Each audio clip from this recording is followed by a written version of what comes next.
In this video we will discuss about chronic renal failure. ठीक है, जैसे पहले वाले वीडियो में एक्यूट के बारे में पढ़ा था, अब इसमें क्रॉनिक के बारे में डिस्कस करना है।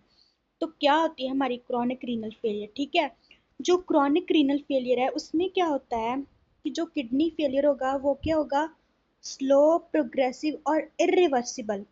मतलब कि यहाँ पे जो किडनी है वो एकदम से खराब नहीं होगी, धीरे धीरे उनका डैमेज होता रहेगा। ठीक है, जो कि काफ़ी प्रोग्रेसिव होगा कि उनका डैमेज होता रहेगा। ठीक है, और इरिवर्सिबल लॉस होगा। ठीक है, मतलब अगर किडनी एक बार खराब हो गई तो उनको दोबारा ठीक करना बहुत मुश्किल है। ठीक है, जो भी किडनी का डैमेज होगा उसे दोबारा ठीक करना क्या होगा, बहुत मुश्किल होगा।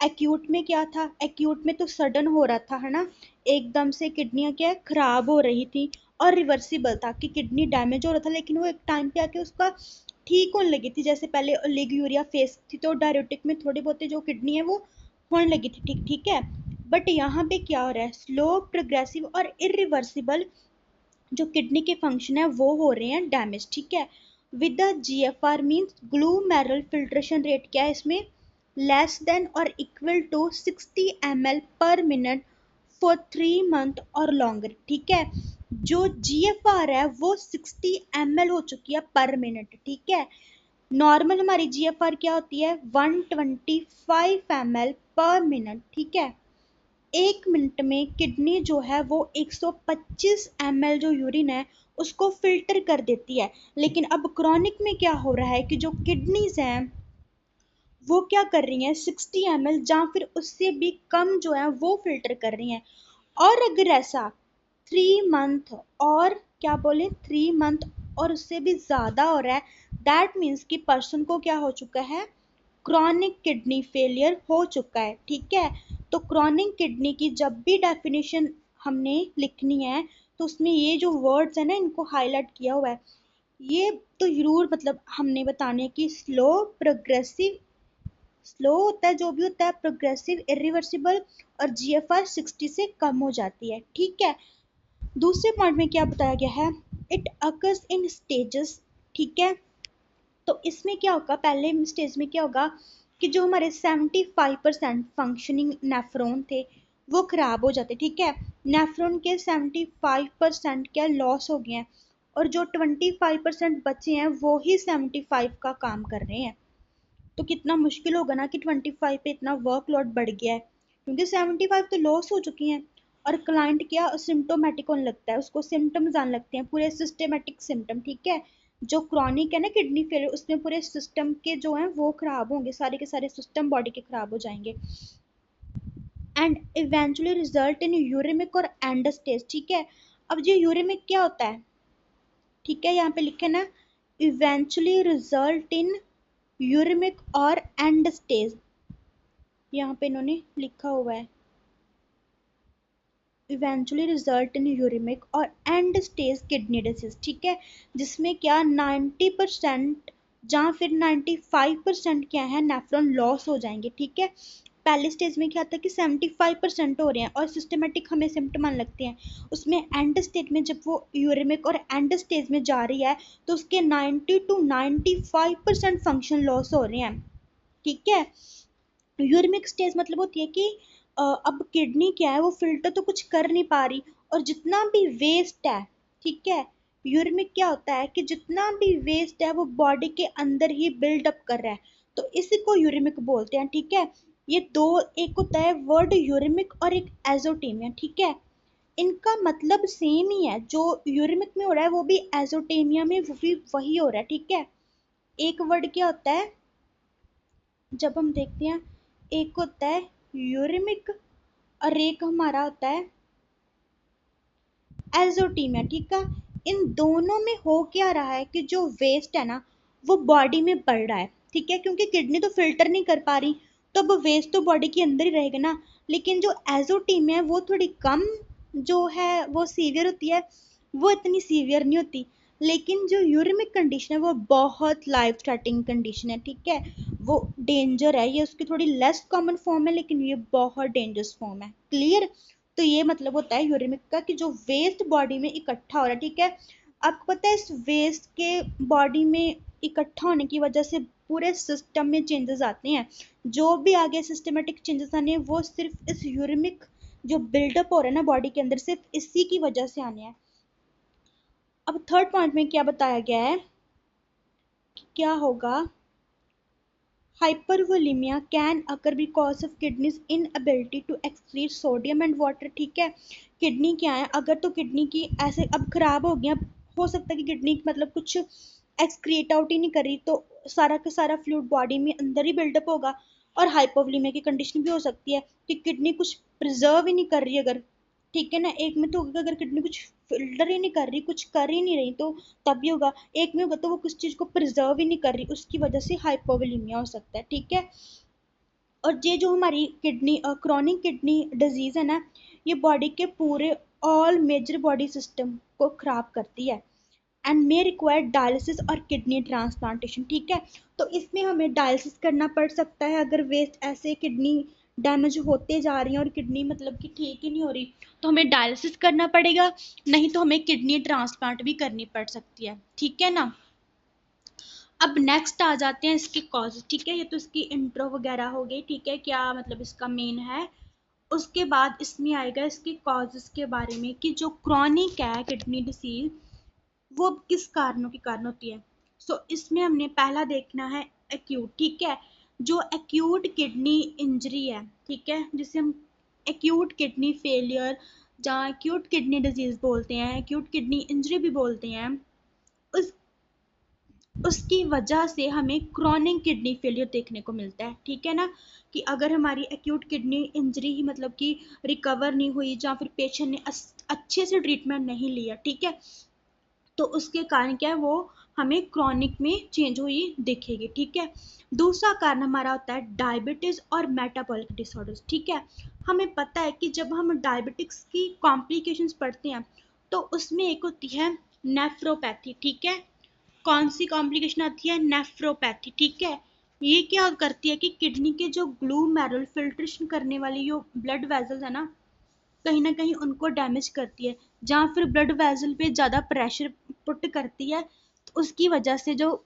डैमेज हो जाता है हमारा ग्लूमेरुलर और प्रॉपरली फिल्टर नहीं कर पाता। ठीक है, तो ऐसे जो डायबिटीज़ है वो कहीं ना कहीं किडनी फेलियर की कंडीशन पैदा करती है। उसके बाद जो मेटाबॉलिक डिसऑर्डर है, ठीक है, अगर वेस्ट वगैरह अंदर ज़्यादा एसिड हो गया, इतना ज़्यादा किडनी उसको रिमूव नहीं कर पा रही, ठीक है, तो कहीं ना कहीं उसकी वजह से भी हमें क्रॉनिक किडनी डिसीज देखने को मिलेगा। ठीक है, नेक्स्ट हमारा आता है हाइपरटेंशन। अब हाइपरटेंशन कैसे करेगी, हाइपरटेंशन में क्या है कि ज़्यादा ब्लड होगा तो कहीं ना कहीं वो ब्लड वेसल पे ज़्यादा पड़ेगा, और उसका ब्लड वेसल पे ज़्यादा पड़ने, जैसे मान लो कि यहाँ पे ज़्यादा ब्लड वेसल पे जो प्रेशर है वो ब्लड का पड़ रहा है, ठीक है, यहाँ पे ब्लड वेसल पे क्या प्रेशर ज़्यादा पड़ा है, तो कहीं ना कहीं जो ब्लड वेसल्स इनका डैमेज हो सकता है।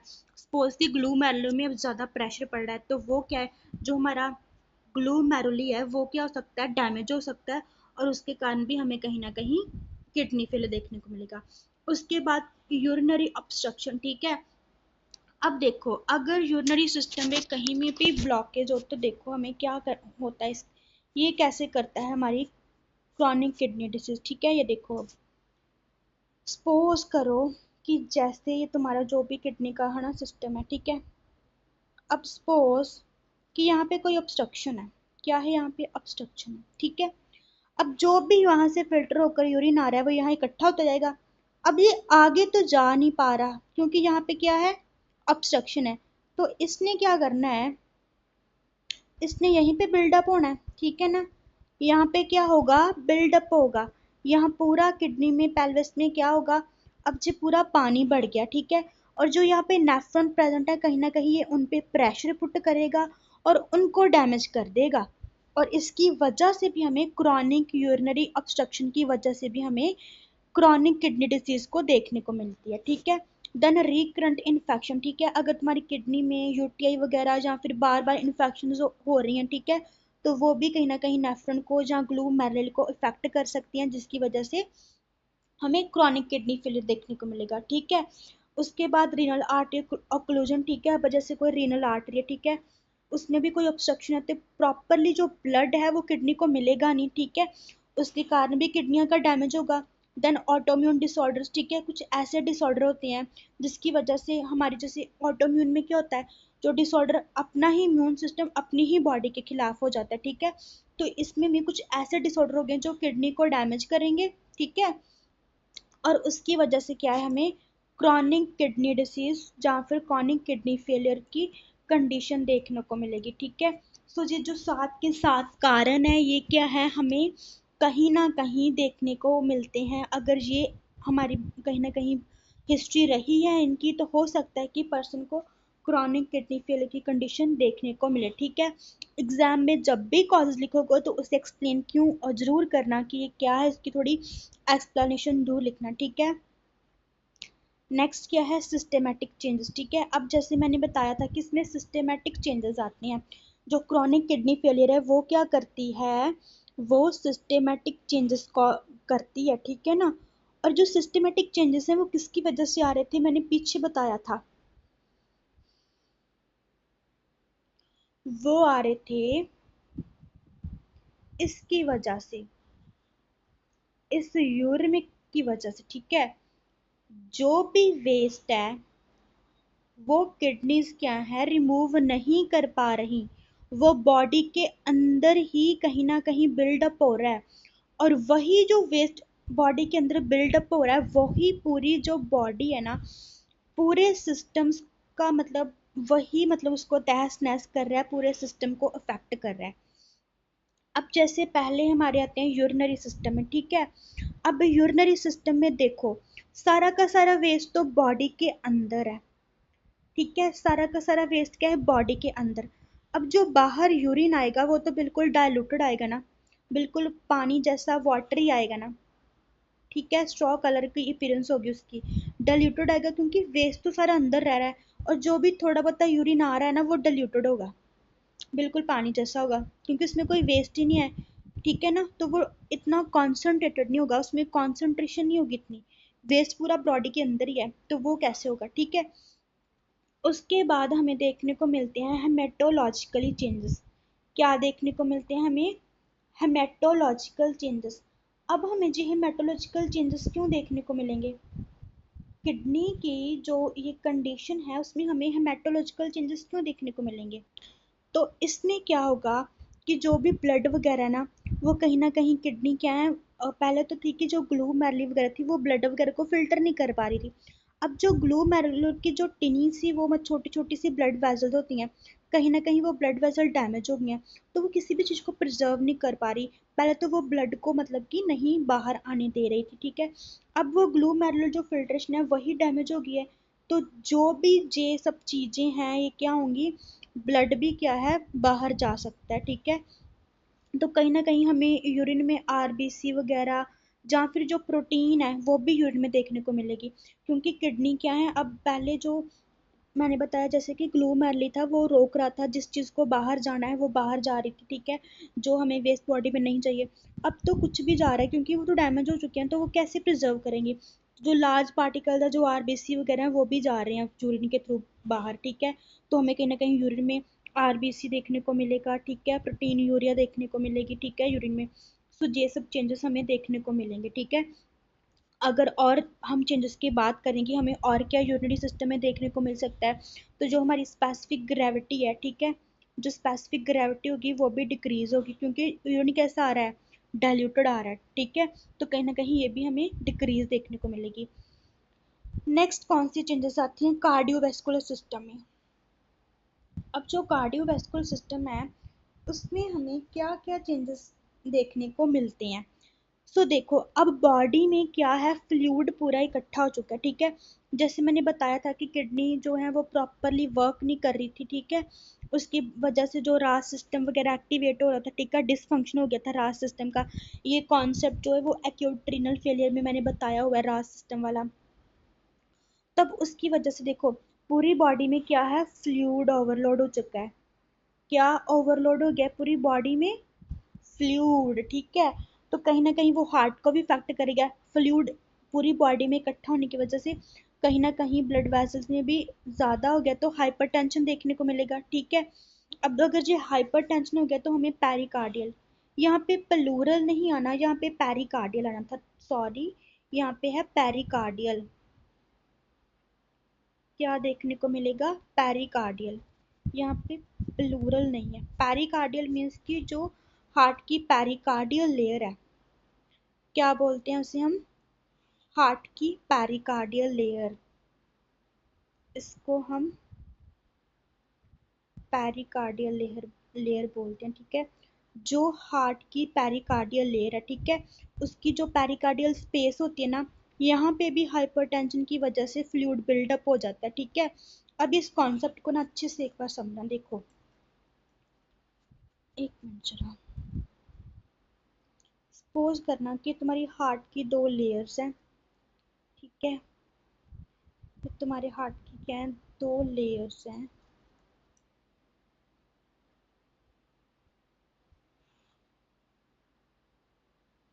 ठीक है। अब देखो, यहाँ पे क्या हुआ, फ्लूइड इकट्ठा हो गया, ठीक है। अब यहाँ पे देखो, अगर फ्लूइड इकट्ठा हो गया तो यहाँ पे रेजिस्टेंस नहीं आएगी, ठीक है। अब जब भी हार्ट ने क्या होना है, यहाँ पे सारा उसकी लेयर पे फ्लूइड इकट्ठा हो गया है, अब हार्ट ऐसे प्रॉपरली एक्सपैंड तो हो नहीं पाएगा, ठीक है। जब भी हार्ट, जैसे हार्ट जब मतलब कि उसको रिलैक्स होता है तभी तो ऊपर से सारा ब्लड नीचे आता है ना। अब सपोज करो कि हार्ट जो है वो एक्सपैंड ही नहीं हो पा रहा, क्यों नहीं हो पा रहा, अब हार्ट ने जब एक्सपैंड होने तो थोड़ा सा इधर को होगा, लेकिन यहाँ पे तो फ्लूइड इकट्ठा है और कहीं ना कहीं ये रेजिस्टेंस कर रहा है, प्रेशर पा रहा है इधर की साइड को, ठीक है। इधर क्या है, प्रेशर पुट कर रहा है, रेजिस्टेंस डाल रहा है, तो हार्ट क्या है कि पीछे को नहीं हो पाएगा, जो लेयर है जो पीछे को प्रॉपरली एक्सपैंड नहीं हो पाएगी। और अगर जो प्रॉपरली एक्सपैंड नहीं हो पा रही तो इसमें कितना का ब्लड आएगा, थोड़ा सा ही ब्लड आएगा ना, कि कहीं ना कहीं गड़बड़ा जाएगी ना सब कुछ कंडीशन, ठीक है। ये प्रॉपर फिल ही नहीं हो पा रहा, और अगर प्रॉपर फिल ही नहीं हो पा रहा तो कार्डिक आउटपुट भी कम ही निकलेगी, कहीं ना कहीं हमें हार्ट फेलियर की कंडीशन देखने को नहीं मिलेगी। जब ब्लड ही थोड़ा निकलेगा, ठीक है, वो प्रॉपर पंप ही नहीं कर पा रहा, प्रॉपर एक्सपैंड भी नहीं हो पा रहा, तो हमें उसमें हार्ट फेलियर की कंडीशन देखने को मिलेगी, ठीक है। हाइपरटेंशन जो पेरिकार्डियल इन्फ्यूजन है वो तो बॉडी में फ्लूइड ज्यादा होने की वजह से हो रहा है, ठीक है, और उसी कंडीशन की वजह से हमें हार्ट फेलियर देखने को मिल रहा है, ठीक है। उसके बाद एक हार्ट में और चेंजेस आता है जिसे हम बोलते हैं यूरेमिक पेरिकार्डाइटिस, ठीक है। अब ये यूरेमिक पेरिकार्डाइटिस क्या है कि जो वेस्ट है ना, जो बॉडी में बढ़ चुका है, ठीक है, वो ही इस पेरिकार्डियम का डैमेज कर देता है, ठीक है। ये वेस्ट क्या करता है, पेरिकार्डियम लेयर का डैमेज कर देता है, जिसकी वजह से पेरिकार्डाइटिस देखने को मिलता है। पेरिकार्डाइटिस क्या होता है कि जो हार्ट की पेरिकार्डियम लेयर है ना, उसकी इन्फ्लामेशन हो जाती है, ठीक है, क्या हो जाती है, उसकी इन्फ्लामेशन हो जाती है। उसके बाद हमें पेरिफेरल फिरल अडीमा देखने को मिलता है, क्या देखने को मिलता है, पेरिफेरल अडीमा देखने को मिलता है, ठीक है। वो भी किसके कारण हो रहा है पेरिफेरल अडीमा, बॉडी में फ्लूइड इकट्ठा होने की वजह से हमें पेरिफेरल अडीमा देखने को मिलता है, क्लियर। अब आते हैं जीआई चेंजेस पे। अब जीआई चेंजेस क्या होंगे, तो सबसे पहले एनोरेक्सिया, नोजिया और वॉमिटिंग होगा, ठीक है। अब एनोरेक्सिया जो है, ठीक है, ये हमें क्यों देखने को मिलेगा, एनोरेक्सिया हमें क्यों देखने को मिलेगा, जो एनोरेक्सिया है ना, वो क्या करता है, जो हमारा एपेटाइट सेंटर है, क्या है हमारा, जो हमारा एपेटाइट सेंटर है ना, उसको इफेक्ट करेगा, किसे इफेक्ट करेगा, हमारे एपेटाइट सेंटर को अफेक्ट करेगा। और हमारे एपेटाइट सेंटर को इफेक्ट होने की वजह से क्या है, पर्सन को एनोरेक्सिया होगा, उसका कुछ खाने को मन नहीं करेगा। और ये एपेटाइट सेंटर क्यों इफेक्ट हो रहा है, किसकी वजह से हो रहा है, वेस्ट की वजह से, ठीक है। जो भी वेस्ट बॉडी में इकट्ठा हुआ है ना, उस वेस्ट की वजह से क्या हो रहा है, हमारा जो एपेटाइट सेंटर है वो इफेक्ट हो रहा है, जिसकी वजह से पर्सन को एनोरेक्सिया हो रहा है, ठीक है। दूसरा इन्होंने लिखा नोजिया और वॉमिटिंग, ठीक है।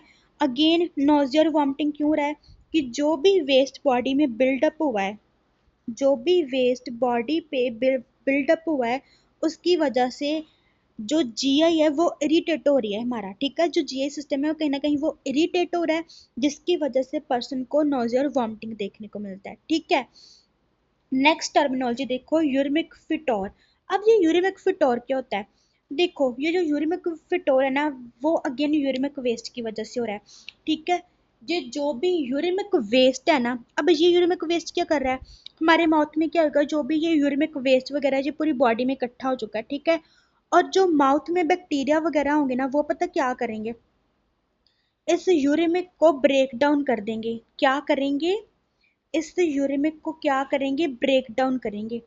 ये जो यूरिमिक है इसको ब्रेक डाउन करेंगे और अमोनिया में चेंज कर देंगे। किस में चेंज करना है इन्होंने, अमोनिया में चेंज करना है, जिसकी वजह से उसको ये देखने को मिलता है, ठीक है। जो भी ये हमारा यूरिया था, वेस्ट ने क्या किया, उसको अमोनिया में चेंज कर दिया, ठीक है। और ये जो अमोनिया है ना, इसका ही ऑर्डर होता है थोड़ा फाउल सा, बैड स्मेल सी होती, माउथ से आती है, ठीक है, उसको यूरिमिक फिटोर बोलते हैं, ठीक है। पूरा कॉन्सेप्ट क्या था कि जो वेस्ट है ना हमारी बॉडी में इकट्ठा हो चुका, जो यूरिया वगैरह है वो अमोनिया में चेंज हो गया। अब इसको किसने किया, जो भी माउथ में बैक्टीरिया थे उन्होंने तो यूरिया को इस अमोनिया में चेंज कर दिया, और ये अमोनिया से ही जो भी ऑर्डर वगैरह है ना बैड सा वो आ रहा है, ठीक है।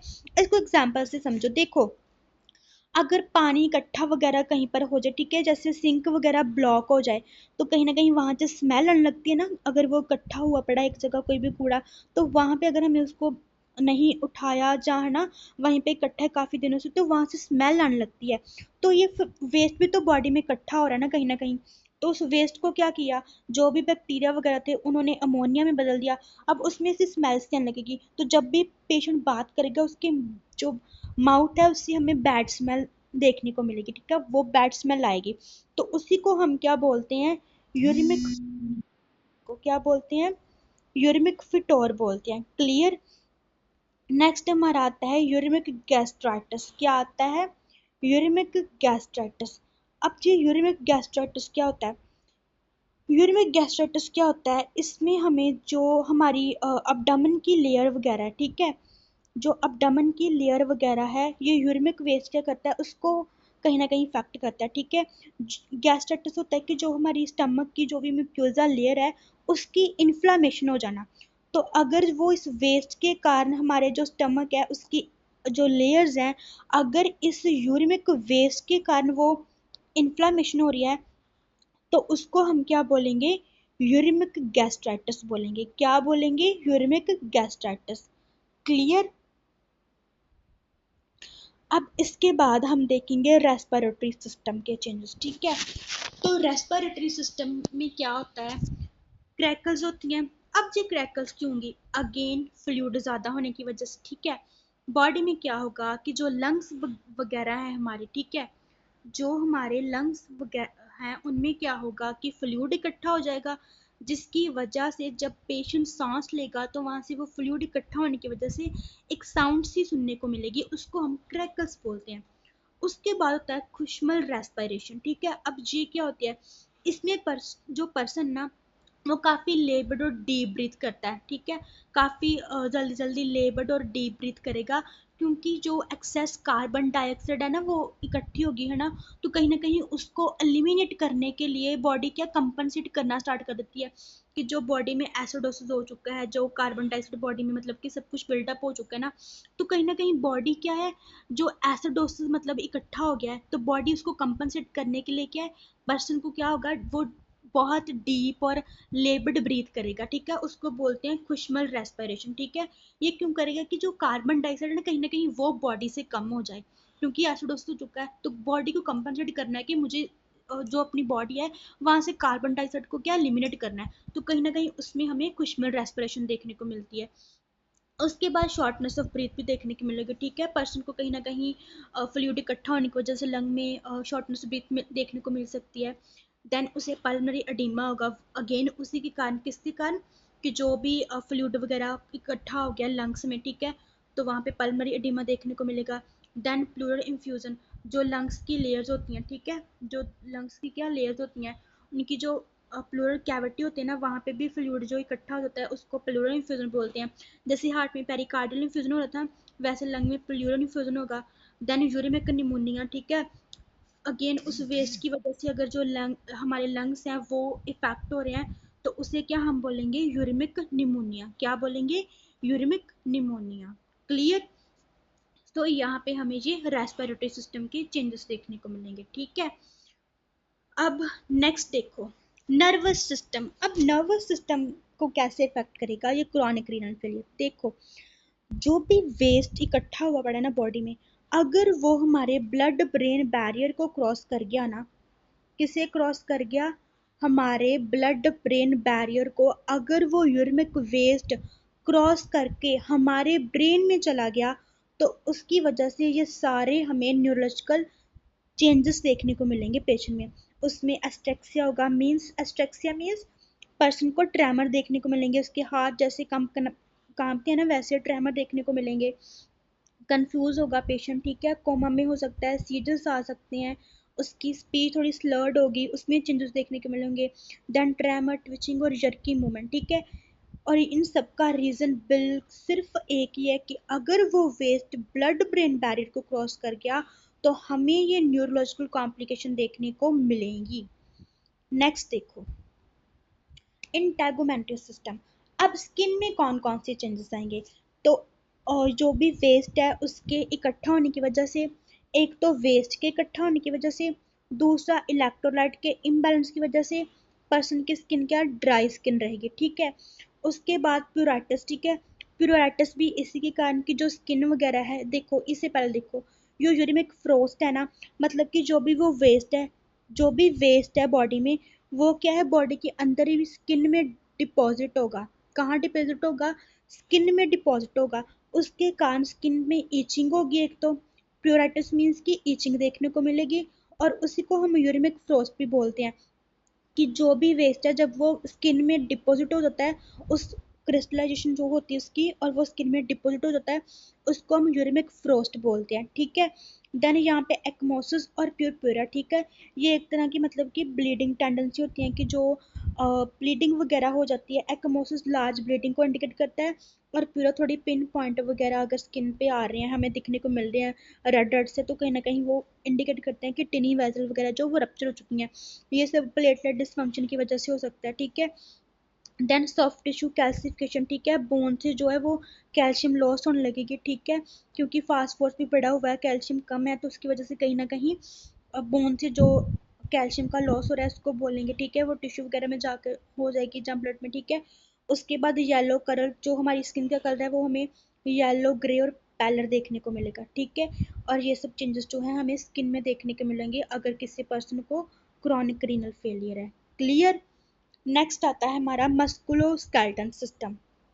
अब मस्कुलोस्केलेटल सिस्टम में क्या होगा, bone pen, muscle weakness, cramping, pathological fracture और रीनल ऑस्टियोडिस्ट्रोफी, ठीक है। ये सब क्यों हो रहा है कि कैल्शियम का लेवल कम है, ठीक है। देखो किडनी, एक तो कैल्शियम का लेवल कम है कि किडनी विटामिन डी को एक्टिवेट नहीं कर पा रही, ठीक है। दूसरा फॉस्फोरस बढ़ा हुआ है, इन दोनों की वजह से कहीं ना कहीं कैल्शियम क्या बॉडी में कम है, और इस कैल्शियम के कम होने की वजह से हमें ये सारे चेंजेस देखने को मिलेंगे, ठीक है। पैथोलॉजिकल फ्रैक्चर वो होता है कि जब किसी डिजीज कंडीशन की वजह से हमारी बोन्स जो हैं वो वीक हो जाती हैं, उसकी वजह से हमें पैथोलॉजिकल फ्रैक्चर देखने को मिलता है। क्लियर। अब नेक्स्ट हेमेटोलॉजिकल चेंजेस।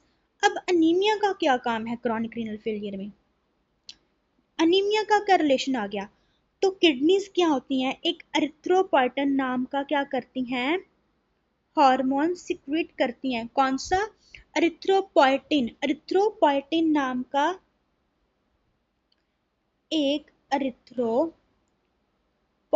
नाम का हार्मोन सीक्रेट करती हैं, जो कि रेड ब्लड सेल को प्रोड्यूस करता है।